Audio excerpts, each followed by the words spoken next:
Hello everyone, সবাইকে বাঙালি রান্নায় স্বাগতম। আশা করছি আপনারা সকলেই ভালো আছেন। তো আমি আমার বারান্দা বাগানে চলে আসলাম। বারান্দার গাছগুলো আপনাদেরকে দেখাচ্ছি। এটা শুধু আসলে আমার কাছে বারান্দা বাগানই না, আমার কাছে কিন্তু এটাই স্বর্গ। ঢাকা শহরে এরকম সবুজ শ্যামল থাকাটা আসলে খুবই দুষ্কর একটা বিষয়। তো এখানে একটা সিম গাছ আছে। সিম গাছগুলো একটাই সিম গাছ, সিম ধরেছিল, কয়েকদিন আগে দেখেছেন।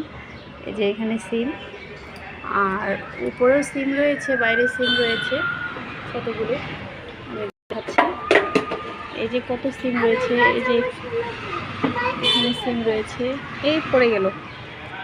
এই যে এখানে সিম রয়েছে, আরও ওইদিকে সিম রয়েছে। সিম আসলে অনেকগুলোই ধরেছে, আর এইদিকেও সিম ধরেছে। আমি দেখাচ্ছি, এগুলো কিন্তু শুকিয়ে গিয়েছে, একদম শুকিয়ে গেছে। এগুলো আর আসলে খাওয়া যাবে না, এগুলো বীজ রাখবো। তো এখন আসলে বাচ্চারা অনেক দুষ্টুমি করতেছে। আর এখানে আমি একটা আসলে মাচা দিয়েছি ছোট করে। আমার একটা লাউ গাছ উঠেছিল, আর এই লাউ গাছটাতে কিন্তু প্রচুর ফুল এসেছে, কিন্তু আসলে এগুলো পুরুষ ফুল। এই যে লাউ গাছ, আপনারা হয়তো বা দেখতে পাচ্ছেন কি সুন্দর লাউ গাছ মাচায় উঠছে। এই যে একটা একটা জালি আসছে, আপনারা দেখতে পাচ্ছেন কিনা। এই যে লাউয়ের জালি কিন্তু চলে এসেছে। তো একটা জালি দেখা যাচ্ছে, এই যে আপনারা দেখতে পাচ্ছেন। আমি আরও কাছ থেকে দেখানোর চেষ্টা করছি।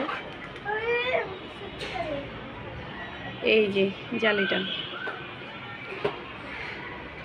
তো দর্শক শ্রোতা বন্ধুরা, আপনাদের আমার এই বারান্দা বাগানটা কেমন লাগছে অবশ্যই কমেন্ট করে জানিয়ে দেবেন, আর লাইক করতে ভুলবেন না।